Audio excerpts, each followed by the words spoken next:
for some football. I don't know about you. Who else could it be but your man Lou? Yeah. Who else could it be but me, your man, Louie T? Welcome to Thursday Night Football overtime. Rams, Raiders. Damn, a game broke out. I was dragging ass, setting up the stream. I was like, nobody cares about, I do this all the time. I do this and I always say this at the end. When I say, nobody cares about this game is going to be garbage. It's going to be terrible. And at the very end, I always laugh and chuckle and say, that means it's probably going to be a really good game. Now, this wasn't a great game. It was a great finish. And people confused the two a lot. That Tampa Bay Buccaneers, New Orleans Saints game on Monday night wasn't a great game. It's a great finish. Same thing can be said here. Exact same score, exact same thing. All right. Not a great game, but a great finish. And was that 17-16, the Tampa Bay game? Not quite sure if it was 17-16 or not. But nonetheless, Derek Carr's going to cry in the car, ain't he? Derek's going to cry in the car, ain't he? He's going to cry in the car on the way home, ain't he? I don't know why I take such pleasure in watching Josh McDaniels squirm, struggle, and blow games like this. I don't know why there's a bit of satisfaction that takes place because I have no dog in that fight. I'm not an Indianapolis Colts fan. I'm not a Denver Broncos fan. He hasn't wronged me in any way. I think he's one of those dudes that I don't know him. And so this isn't fair, but he seems like a schmuck.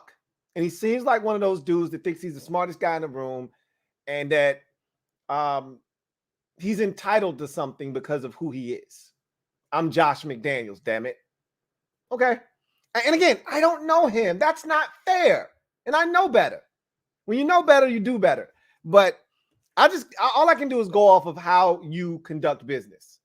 And the way he's conducted business over the lifetime of his coaching career has led me to believe that this is all karma just coming back and biting him in the ass. I mean, you can't lose in a more brutal fashion on primetime television than this. I'd rather lose a blowout as a fan, personally. I can't speak for anybody else. I'd rather get throttled like Washington did against the Dallas Cowboys last year on Sunday Night Football, where I know the game's over at halftime. I'd much rather suffer a defeat. And I've had the gut-wrenching defeats this year. Tennessee Titans, Minnesota Vikings, we've had the gut-wrenching losses. Those hurt way worse than when you just get beat up. You're upset that your team sucks when you get beat up, but at least you know you're not going to win. When you are leading the game from start to essentially finish and you end up losing the game with roughly 6 seconds left or whatever was left on the clock, that's a bitter pill to swallow. So that's a tough one. And I couldn't be more excited for Baker Mayfield. I'm actually in a small minority of people that actually think Baker Mayfield doesn't suck. And I actually am in a small minority of group of people that like his bravado. I enjoyed his progressive commercials when he was the Cleveland Brown. I thought that there were times where Baker rubbed me the wrong way. I will admit, and I talked about this, the year where they had Freddie Kitchens as their head coach, shit went off the rails. Baker was smelling himself. And I said as much, like Baker needs to chill the hell out. He just thrusted himself into the leadership role, and Freddie Kitchens didn't ever set a pecking order there and say, hey, look, Baker, you've only been here 2 years, dude. Chill, right? Duke Johnson's been here for 6 years. I think you ought to show some respect to your elders. He just started talking out of the side of his neck, and I was like, okay, somebody's got to reel Baker in. And the football gods took care of it. They were awful that year. Freddie Kitchens was awful, and I thought it humbled Baker's ass. Enough to where they could do what they did the following year with Kevin Stefanski, and that's make it to the playoffs, beat the Pittsburgh Steelers on the road, and almost go to Kansas City and win.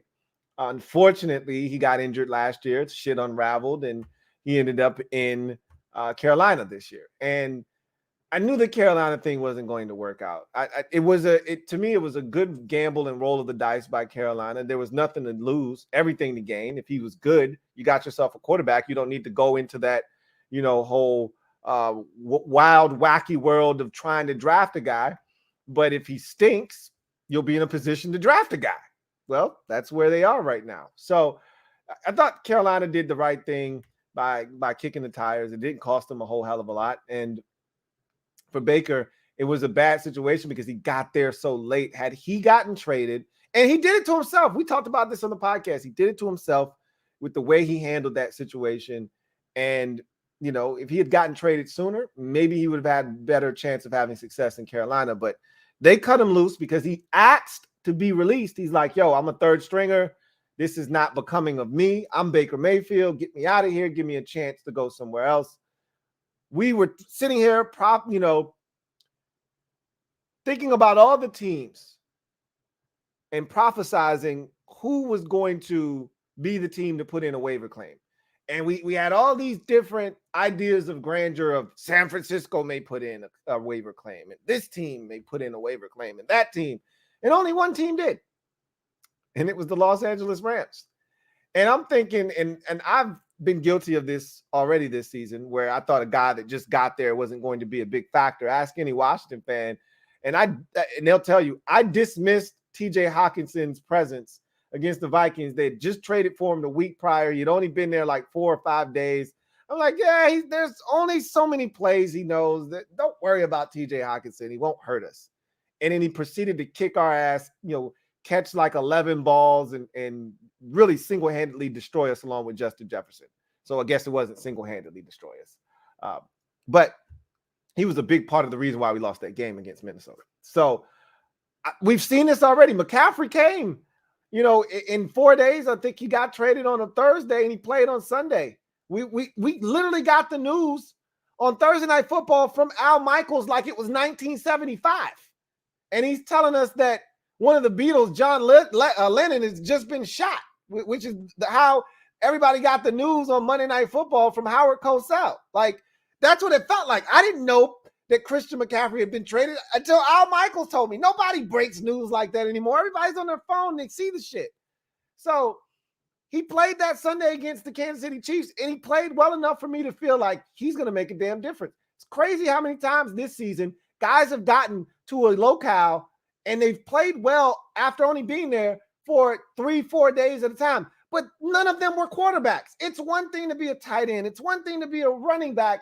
It's totally different to go to an entirely different team with a brand new system, new verbiage, and have to pick up an offense in just 2 days.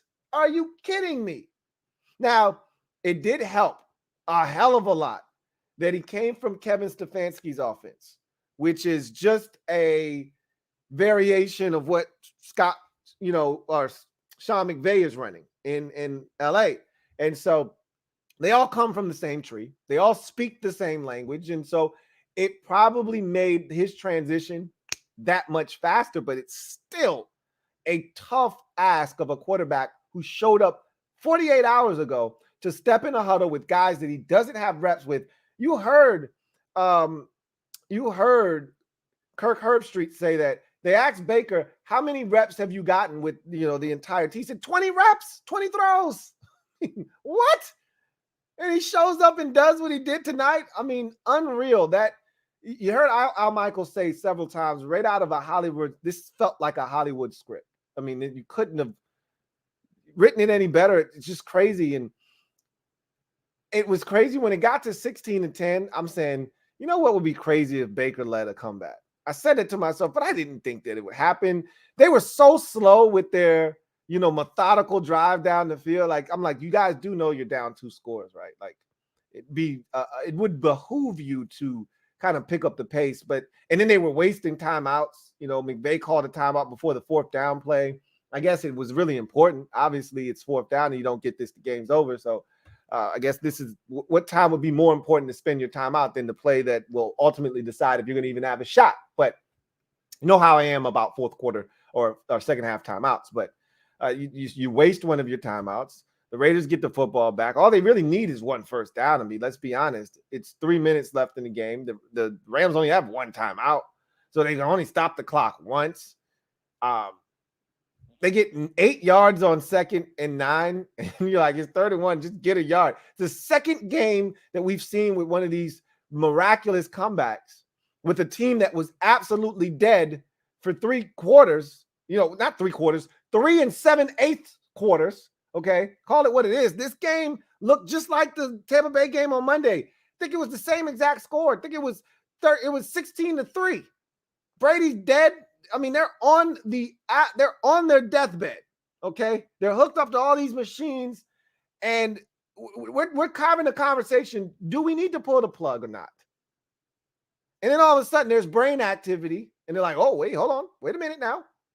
And next thing you know, it's a touchdown, and there's 3 minutes left. Same thing in this game. I mean, it was like the same came right out of the same playbook.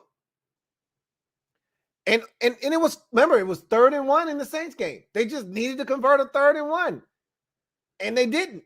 And it cost them the game. They just needed to convert a 3rd and 1, and the Raiders thought, again, this is what I talk about Josh McDaniels feeling like he's the smartest guy in the room. I'm going to go quick. How about you just get it right? Don't go quick. Get it right. And they go fast, and the Rams are all over it, stop him from picking up the first down, and they got to punt the football. But even after that, A.J. Cole gets off a beautiful punt that trickles down the sidelines. It doesn't go out of bounds, and it dies at like the 2-yard line. You're thinking, oh, well, that was a cute story. Baker, even if they had lost 16-10, I still was going to come up here and say, Baker played well tonight. Like, that's pretty damn cool. Baker played well tonight.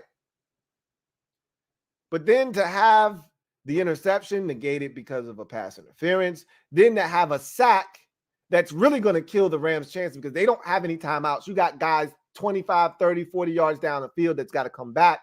And you can't really spike it in that situation because you need the downs because you just lost like 12 yards. So you can't spike it. You're going to have to call a play.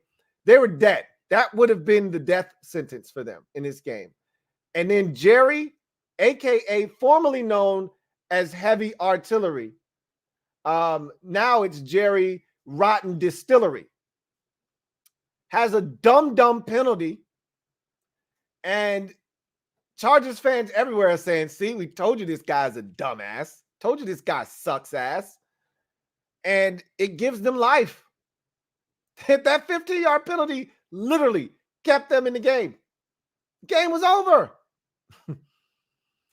And wouldn't you know it, throws a dime to Ben Skoranek, throws another dime to Van Jefferson for the touchdown. And I felt good for Sean McVay. Sean looked like he had lost 6 in a row.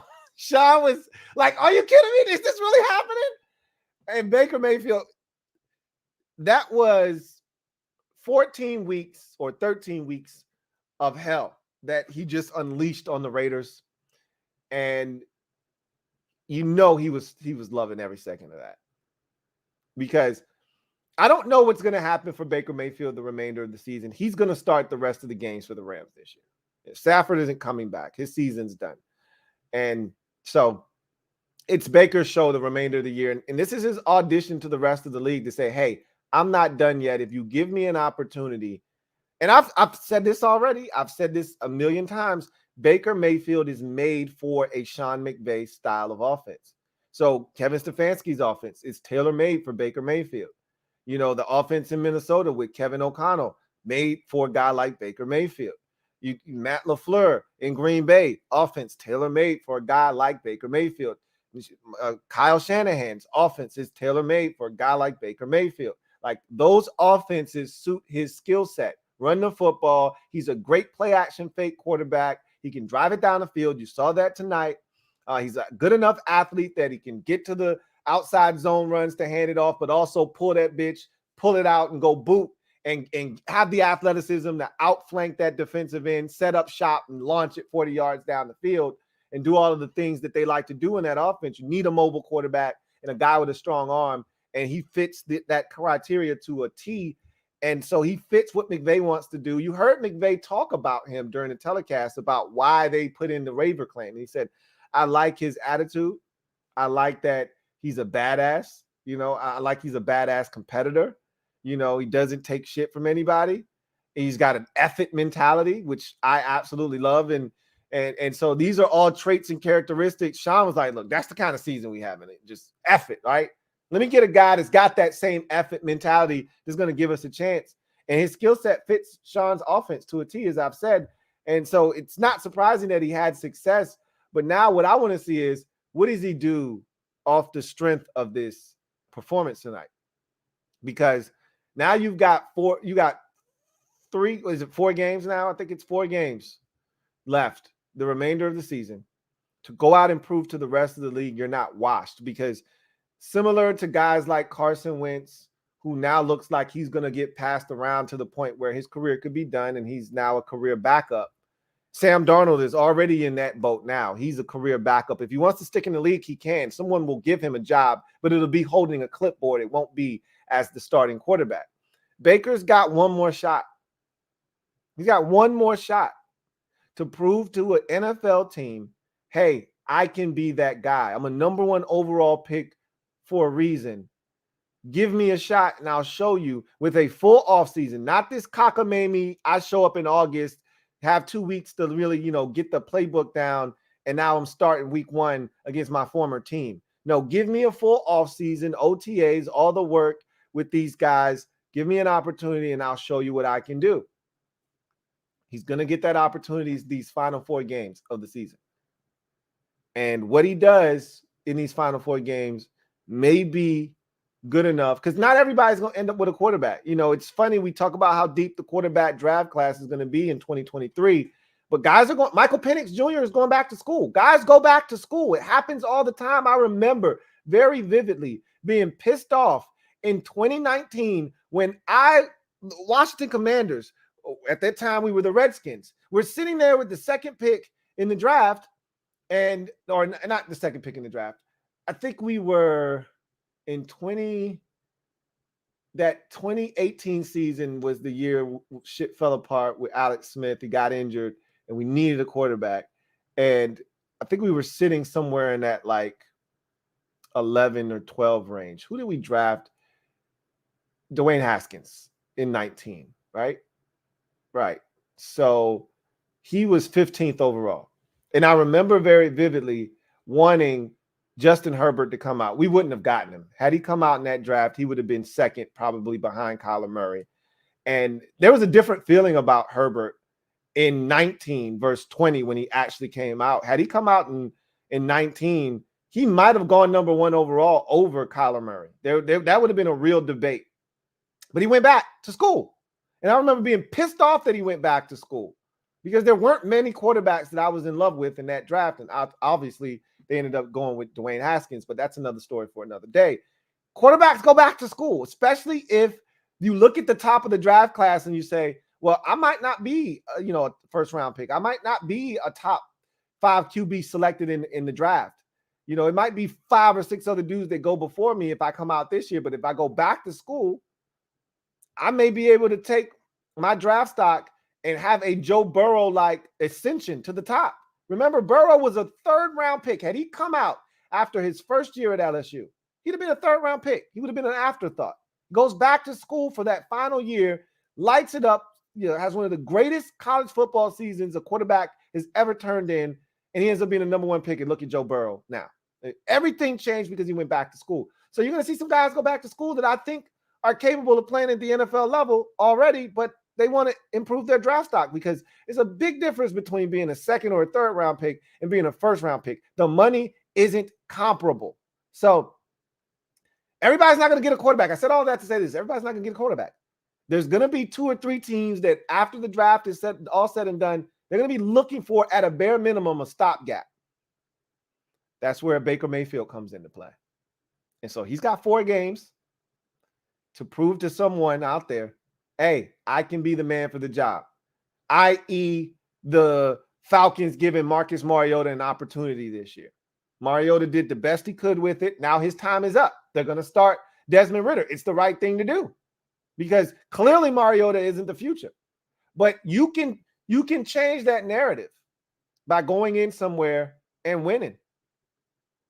So Mayfield's going to have an opportunity. I'm anxious to see what he does with it. This was a hell of a performance, man. This is one of the craziest things I've ever seen. And I've seen more craziness and unique things over the last 2 weeks than probably the last 2 years. I'll give you another thing I've never seen. I've watched so much football. There aren't many things that I haven't seen on a football field before.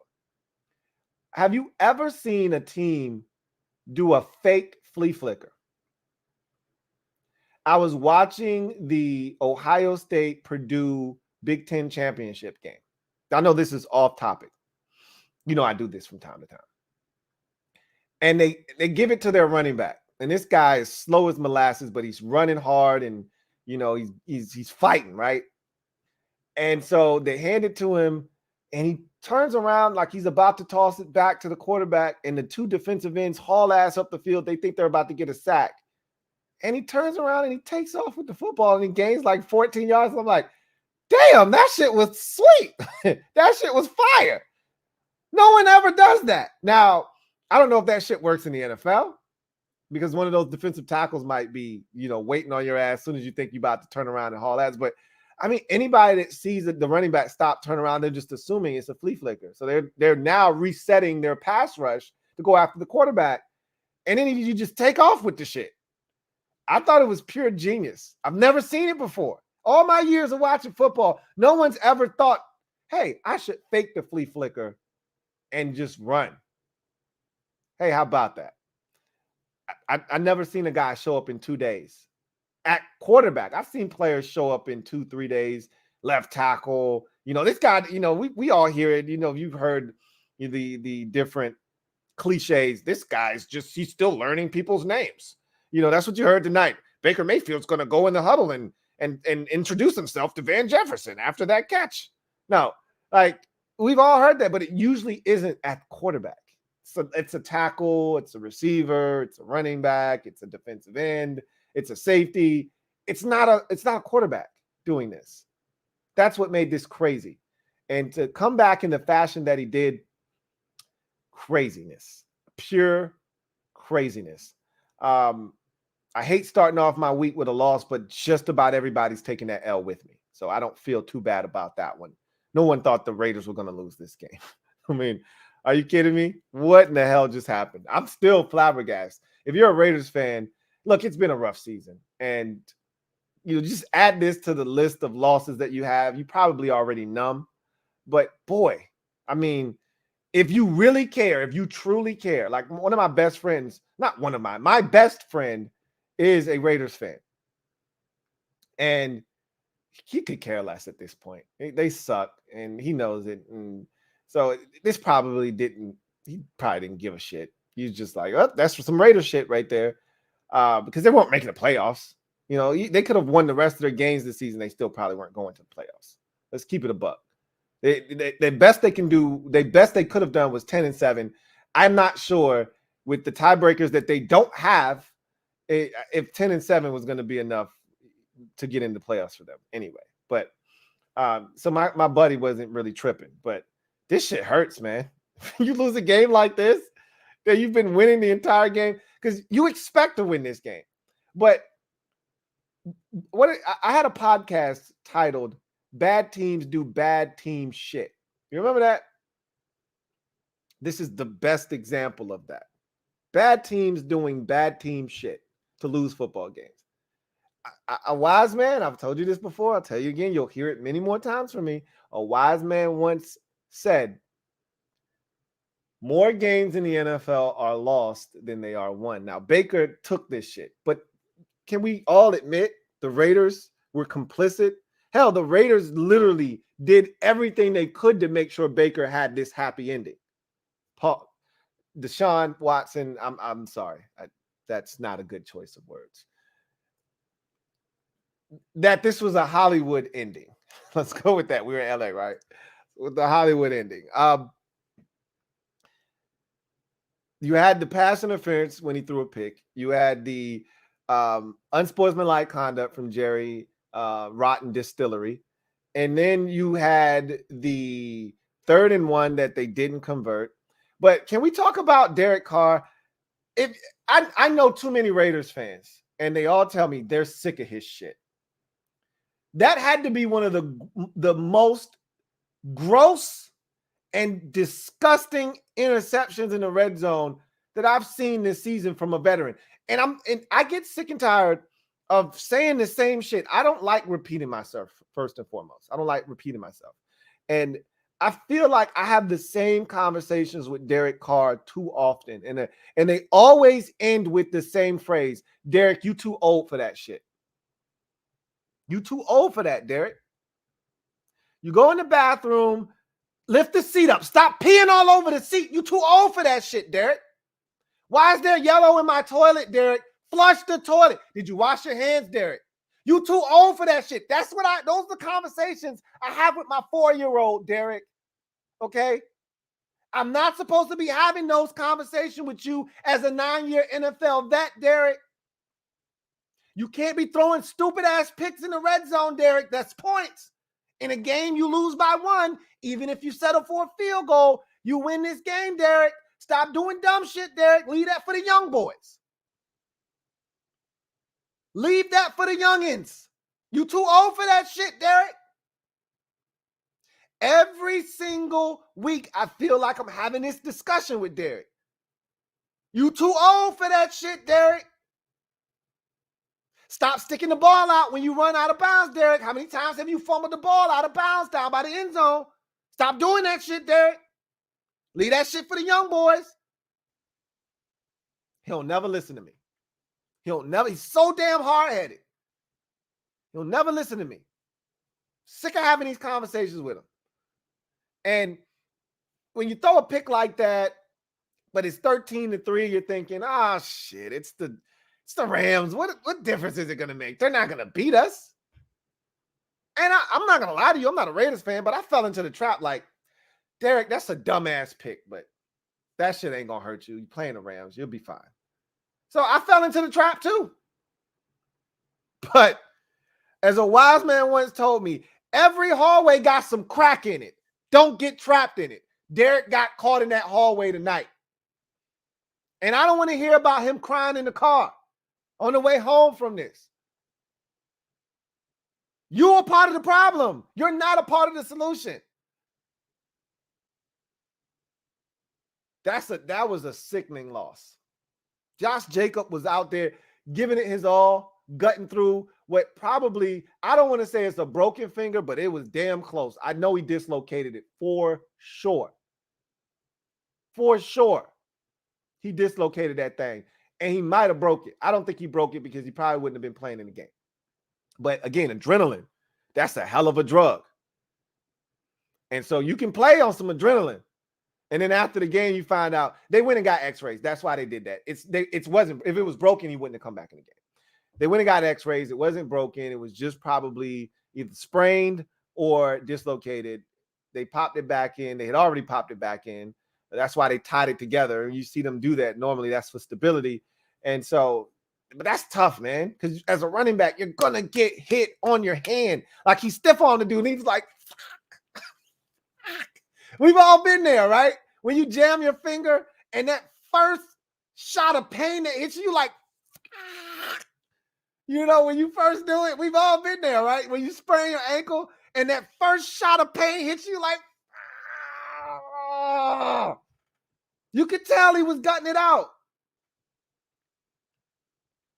And that's the repayment he gets. Derek Carr throwing 2 picks, doing dumb shit, and your coach and Josh Jacobs deserves better. I don't know what the plan is for him in Vegas, right? They didn't pick up the 5th-year option. I don't necessarily blame them for that. I didn't love the decision, but they were new. They just got there. They don't know him. And he came from New England. Josh McDaniels came from New England where they don't value running backs like that. They come a dime a dozen, and they kind of subscribe to the philosophy of we're not breaking off no running backs. We'll just get a new one, right? So I understood the philosophy and where they were coming from. I didn't love it, but I get it. So he's out here to prove. And honestly, if I'm a running back, I actually prefer you not to pick up my 5th-year option. The man is 24 years old. I don't want to be a free agent when I'm 26 or 27.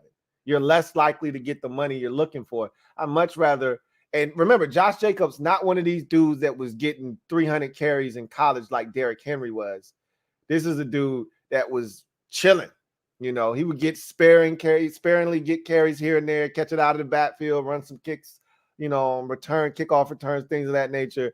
He was a dynamic dude, but he didn't have a wear and tear. So he still got fresh legs for the most part. Now they trying to run him into the ground this year. And I hate when I see teams doing that, because generally when a team runs you into the ground, they trying to use you up because they don't plan on paying you.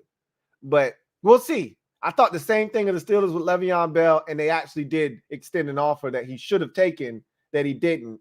And we saw where his career ended up going after that. So it doesn't always mean that. The Rams ran Todd Gurley into the ground and still gave him a deal. So there's precedents that's been set for teams that run these backs into the ground but say, hey, we respect what you've done for us. Here's our token of appreciation. I hope that's what's happening in Vegas, and that he doesn't have to go elsewhere to get his bread. But I'm happy for Josh Jacobs. But, man, there's a lot of good, too, with that Raiders team. That's the thing that sucks. But when your coach just got bad juju, this is the type of shit you got to deal with. When did Josh McDaniels turn into John Gruden? Can anybody answer that for me? When did he turn into the 1990s dude that's stuck in the 90s and can't figure out how to catch up to the rest of the league and innovation and all of that stuff? When did he turn into John Gruden? Because I could swear that they've turned back the clock and they look like the Raiders offense from last year, which isn't necessarily a bad thing for Derek Carr. The less of Derek Carr, the better. But like, Josh Jacobs had like 19 carries. They felt like 19. It was like 16 carries in the first half or something crazy like that. I really don't know what's going on there. It's kind of weird. A lot of fullback action. Again, I got nothing against the fullback, but a lot of too tights, a lot of running the football. Derek Carr had 20 passing attempts in this game. 20. It's not like they were blowing the Rams out and they were taking the air out of the ball and trying to, run the clock. This was 10-3. This was 13-3 for the longest time. It was 13-6. Like literally a one-score game. Or what? I don't think it was ever 13-6. It was 13-3. Then it was 16-3.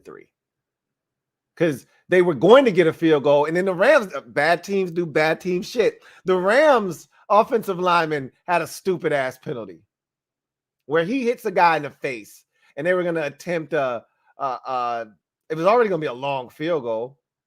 And he has the dumbass penalty, and they end up still sending Matt Gay out there for like a 64-yard. McVay was like, to hell with that shit. I don't give a damn. Matt, take your ass out there and still. He's like, coach, it's 64. I know what it is. Go out there and kick the damn field goal, Matt. And then Matt proceeded to kick it like 4 yards to the left. But it had the distance. Boy, bad teams do some bad team shit. Anyway, wow, what a game. And I was going to say this. The Raiders have a lot of good stuff, too. It's being wasted. Boy, do I love me some Maxx Crosby. Golly. I loved him coming out of Eastern Michigan. He was super raw, though. I never in my wildest dreams thought he would turn into what he's turned into. I just thought he would be a really good NFL pass rusher. Like, not Jared Allen good, which is what he's turned into. Like, he's Jared Allen good, maybe even better. All right. I didn't think he would turn into that. I thought he'd be like Ryan Kerrigan good. Now, and I didn't think he was a Ryan Kerrigan type of athlete. I thought he was a much better athlete than Ryan Kerrigan. But I thought he was going to be one of those type of guys. Really good, solid, works hard. You can count on him. He'll be there every week.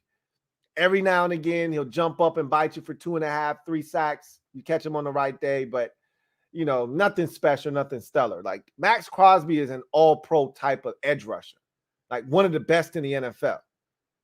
And it was fun watching him again tonight. It's always fun watching him. They tried to run a jet sweep. He was like, man, stop. You know who I am? 2X's. 2X. Dude is nasty, man. And that sack that he had at the end of the game should have been a clincher. That's the kind of guy you want when you're looking to close the ball game. A guy like Maxx Crosby, 2X. Devante Adams, man. What more can I say about Devante Adams? The one hand, first of all, who ain't cooking Jalen Ramsey this year? Who ain't cooking his ass? Get the grill out. I'm going to use the Foreman, okay? Foreman is right down my alley, takes all the grease and grime and gook out and leaves me with the good stuff. So I'm going to use the Foreman. But everybody's taking Jalen Ramsey, putting him in the patty form and putting his ass on the Foreman this year. He's getting cooked. Devante Adams was cooking his ass. I mean, off the line of scrimmage, and we know Devante is the nastiest off the line of scrimmage. His releases are legendary. That's teaching tape shit. When you got a youngster and you want to teach him how to get off the line of scrimmage, just put in 17. Watch him in Green Bay, watch him in Vegas, and watch him be a technician. Half the battle is getting off the line of scrimmage. A dude want to come up and press you? Just watch Devante Adams. He'll show you how to take care of it. He said he goes into Terminator mode when a dude steps to him at the line of scrimmage, and he goes through all the list of moves that he can, and he picks one out, and that's what he's going to use. And you saw it. Ran right by his ass. Jalen, and he knew he got cooked. He grabbed his arm, and he still caught it with one hand and got up, and Jalen was like, shit, I don't know. I mean, he got me. Like, what am I? He literally, I don't know if I've ever seen Jalen Ramsey like, shit, he got me. Normally, he looks incredulous when he gives some shit up like, damn, I was supposed to have safety. I'm like, what?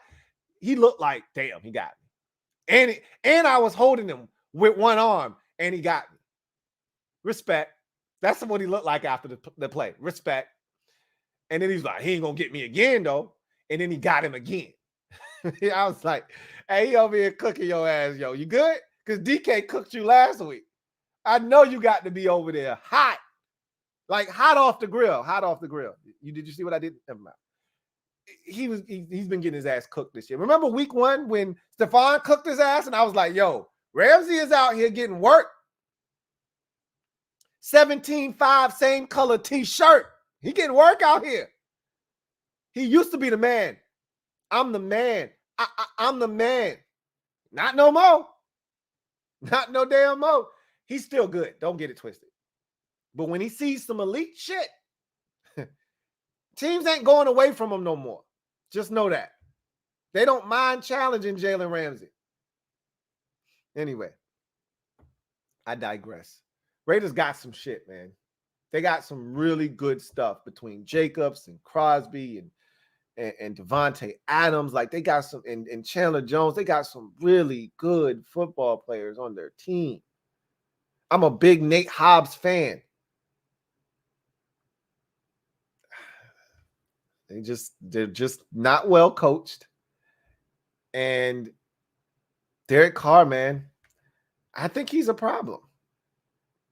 But anyway, I digress. Enough of me rambling. That was actually a fun ramble just now, but enough of that. If you're out there, you want to have your comment read, you know what to do. Use the hashtag LouieTLive to have your comment read on the air if it is pertinent. We'll get to it if we can. But the best way, the most efficient way to ensure that your comment gets read is to super chat. Want to jump straight to the front of the line? Super chats are the way to get that done. So with that said, let's get to the comment section. And we start the night off with William Edwards. Thank you for the super chat. Greatly appreciate you, my guy. William writes, I'm going to love hearing Shannon Sharp eat this crow about Baker tomorrow. I absolutely love this for him. He gets kicked off of 2 teams within a year and then comes in and makes a miracle. Shake and bake. So, I have no clue what you're referring to. Clearly, you're talking about Skip and Shannon. I don't watch those shows, so I don't know what's said on those shows. So I wish I could chime in and be like, yeah, that's going to be crazy tomorrow. I'll take your word for it. I'll take your word for it. On those shows, usually one guy, it picks one side and the other guy, because that's what a debate show is, right? Even if you don't necessarily believe in it, you pick a side and the other guy picks the other side and you debate about it.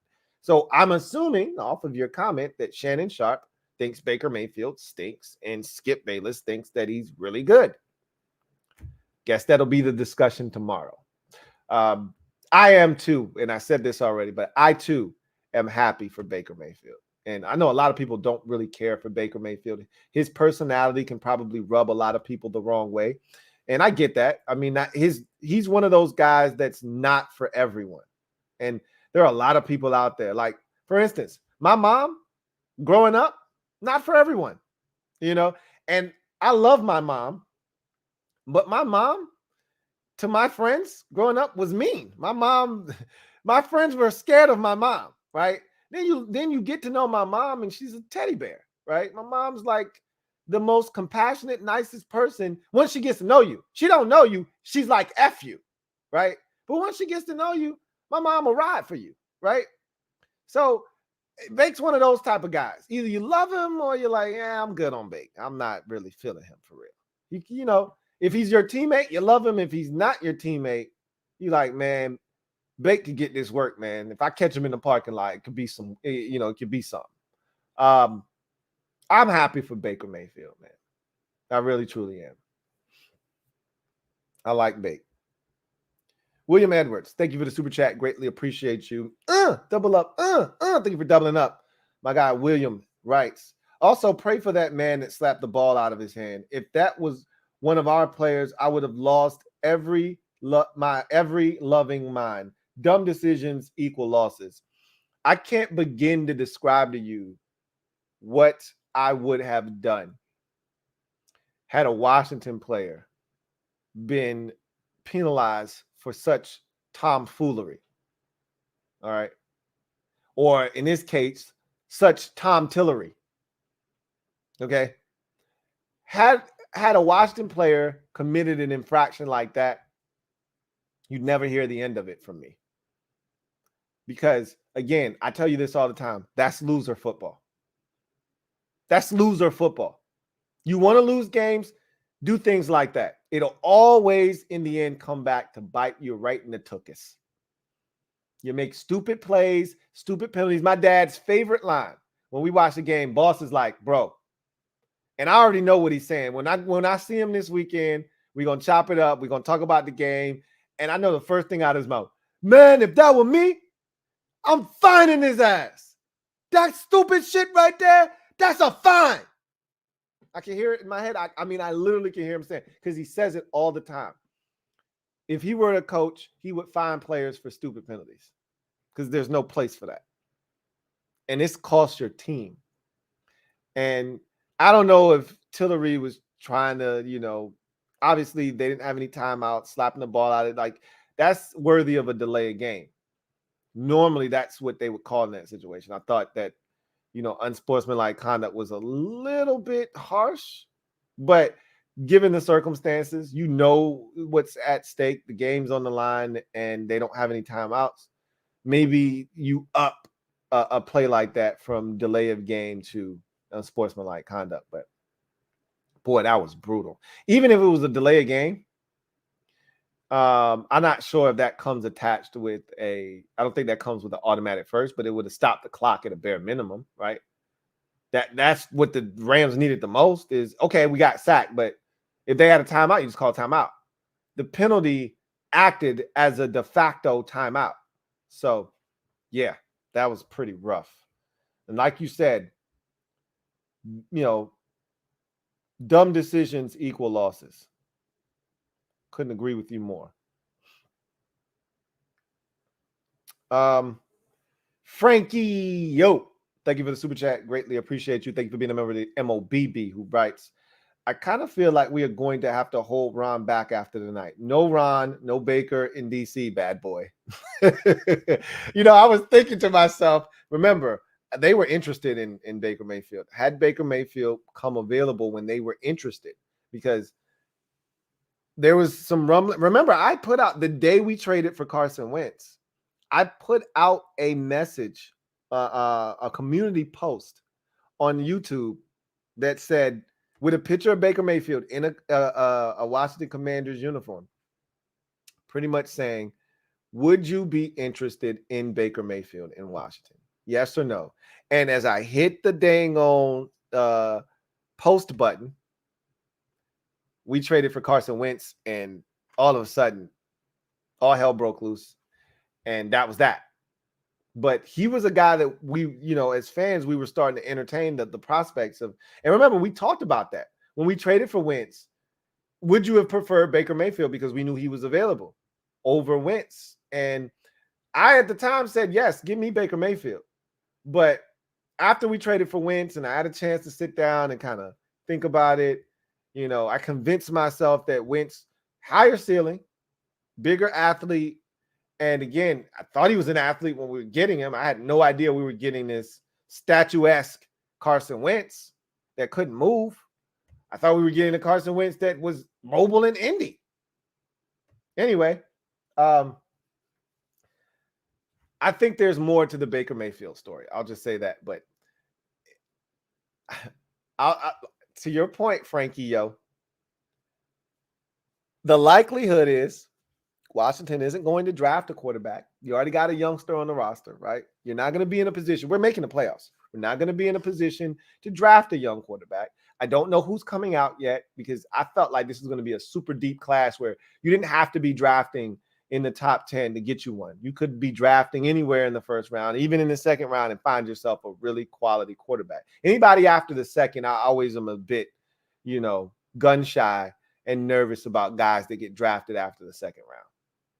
If you're really a starting quarterback, you shouldn't be taken after the second round, to be honest with you. But I mean, just look around the league. Look how many quarterbacks that are starting were drafted outside of the first round. It's just, or the first two rounds rather. You're just not going to find many of them. Okay. I don't even know anybody other, Davis Mills got benched. He's not the answer in Houston. They figured that out already. He's getting his job back this week, but he sucks. They figured that out. They benched him for Kyle Allen, realized that Kyle Allen is worse than Davis Mills, and they put Davis Mills back in the game. But outside of Davis Mills, who's a third-round pick, and obviously Taylor Heineke, who it wasn't the starter but is now undrafted, outside of those two guys, is there anybody that's a starting quarterback that wasn't drafted in the first two rounds? Derek Carr's a second-round pick. Andy Dalton's a second-round pick. Obviously, there's a lot of guys that are starting. There's 32 starting NFL quarterbacks. In New York with the Jets, they've got Mike White, who's starting, but that's Zach Wilson's job. He's keeping it warm for him right now. So that's still being occupied by a guy that was a first-round pick. But I don't really know. Like I'm trying to think. I don't know. Now I'm curious. Now I'm going to go through all the divisions real quick. Daniel Jones, first-round pick. Jalen Hurts, second-round pick. Dak Prescott, Kirk Cousins. Okay, Dak Prescott, Kirk Cousins. Both of them are. I think Kirk was a third. I think Dak was a third or a fourth. As we keep going, and those are a little bit later, but all of these guys are later. Nobody right now is a second, third round pick or whatever. I mean, third or fourth or fifth or whatever. Obviously, Tom Brady is a sixth round pick. So we go to the NFC South. The Panthers don't count. I don't even know who's starting at quarterback for them anymore. Is it Sam Darnold? I think he's going to start, right? He's a first round pick, so that doesn't matter. Falcons are going to start, but they did start Marcus Mariota. He was a first-round pick, but now they're going to start Desmond Ridder. He's a third-round pick. Saints are starting Dalton. He's a second. Go to the NFC North. Aaron Rodgers is a first-round pick. Justin Fields is a first-round pick. Jared Goff is a first-round pick. And I already talked about Kirk Cousins. He's a third-round pick. Then you go to the NFC West. Geno Smith is a second-round pick. Obviously, Brock Purdy is a seventh rounder, but even Jimmy Garoppolo was a third. But they really started with Trey Lance. I'm really more so thinking about day one starters for the NFL. Trey Lance is the number 1 overall pick, a first round pick. Top 5. And then the Cardinals, Kyler Murray, first round pick. So that's the NFC. So in the NFC, you've got Dak, you've got Brady, you've got Kirk Cousins. I guess Brock Purdy qualifies, and the Falcons are going to test the waters with Desmond Ridder. I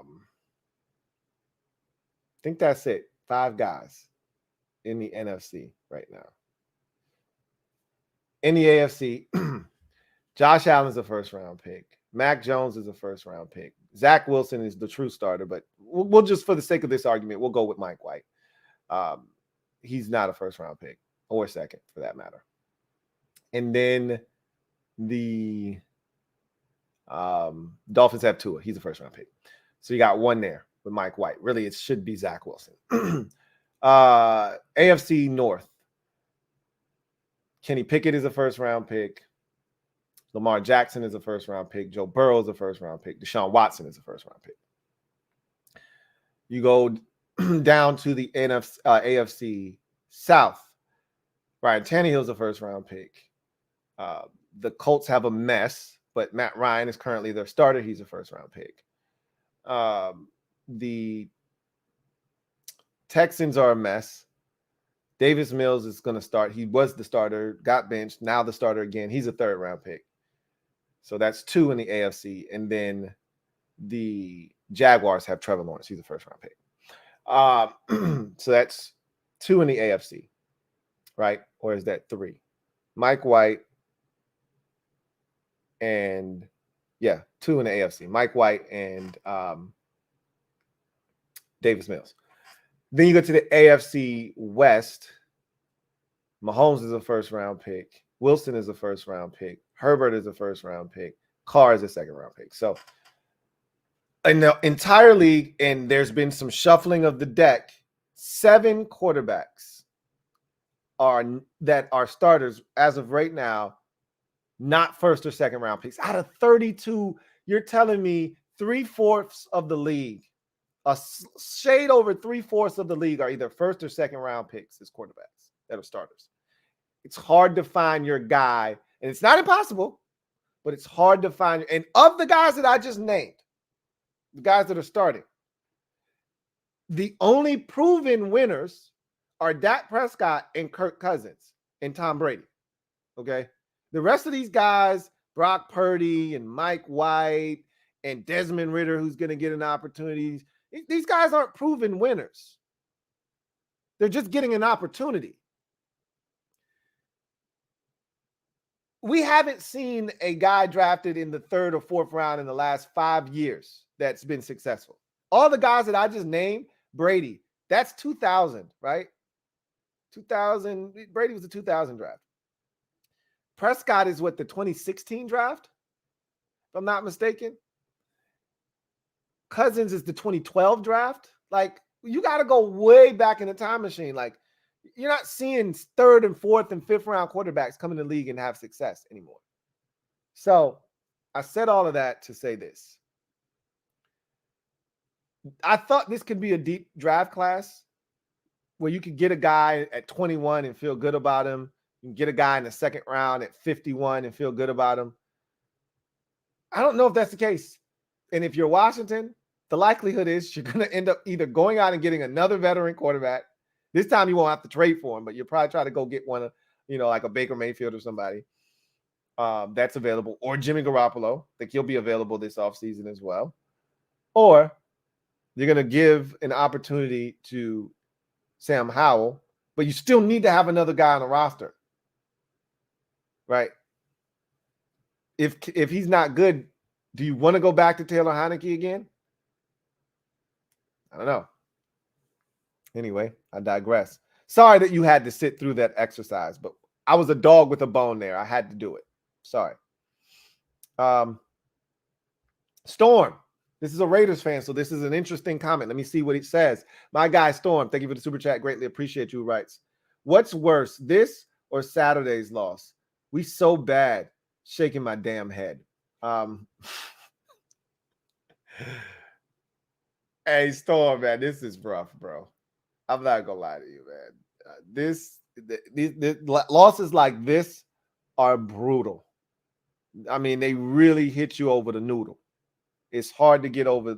I told you, I'd much rather get my brains bashed in, know my fate well before the end of the game than lose like this and have victory snatched from the jaws of defeat, or in your case, defeat snatched from the jaws of victory, literally with seconds left in the game. That's soul-crushing loss. Having had one of those this year and how I reacted after it tells you the story, okay? They're not fun, man. Being a competitor, if you're an athlete or you're a competitive person, there's nothing worse than a close loss, because then you start beating yourself up thinking about all the shit that you could have done differently that could have changed the outcome of the game, you know? So it's a little thing here, it's a little thing there, you know, that shit adds up, but it wears on your mental when you lose close games. They're the worst. John Livingston, thank you for the super chat. Greatly appreciate you. Thank you for being a member of the MOBB. My guy, JL Smooth, writes, Lou, impressed with Baker. See some in the chat saying he's still trash. Maybe, but he was there for 2 days. He comes in and does that. History was made. I've told you, I've never seen anything like it in my life. So I've watched more football than most should consume in an entire lifetime in essentially 30 years, right? 30 to 35 years. No human being should watch as much football as I've consumed. It's ridiculous. That's not involved in an actual team setting as a coach or player. It's ridiculous. I've never seen anything like that. And I told you, I don't like to be a prisoner of the moment, but that's not being a prisoner of the moment. Guys don't show up at quarterback. I've told you, I've seen tackles, I've seen running backs, I've seen corners and safeties show up in 2-3 days and perform at a high level and help the team. Never seen that at quarterback. Never. You could put in a package of plays for a guy that's been there 2 days. I remember when the Panthers got Cam Newton last year, when they went to Arizona, they put in a package of plays for him. Some simple Cam Newton red zone shit, fake read option, I'm throwing the football, jump pass, simple shit. Run it in. This man played the entire game. Sans for 1 series. Man threw for 230. On like 30 attempts. Got there 2 days ago. The man ran no huddle offense on a 98-yard drive after being there for 2 days. Again, don't discount the fact that he came from Kevin Stefanski's offense. And again, Kevin Stefanski's offense is akin to Sean McVay's offense. They're like first cousins.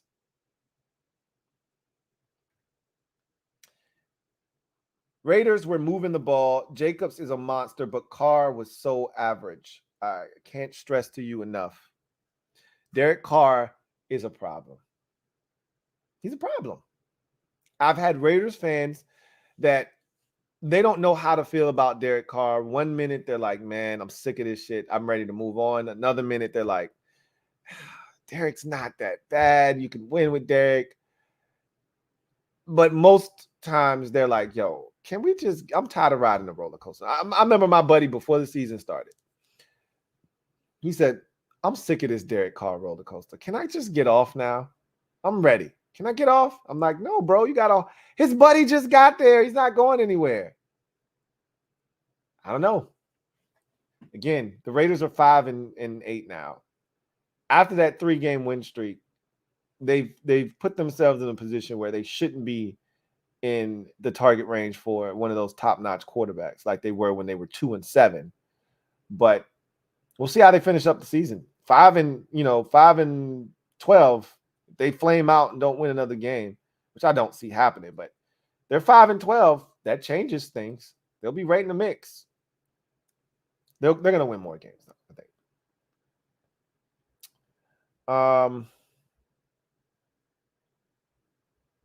Let's see.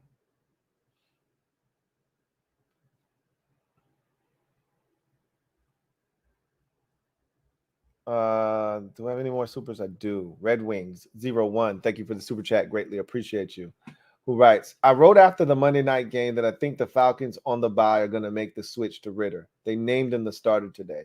I'm going to talk about it on the podcast tomorrow. But yeah, I saw that today when I was reading the Dan Snyder, article, which was a very good read, which I will talk about tomorrow on Commanders Nightly News.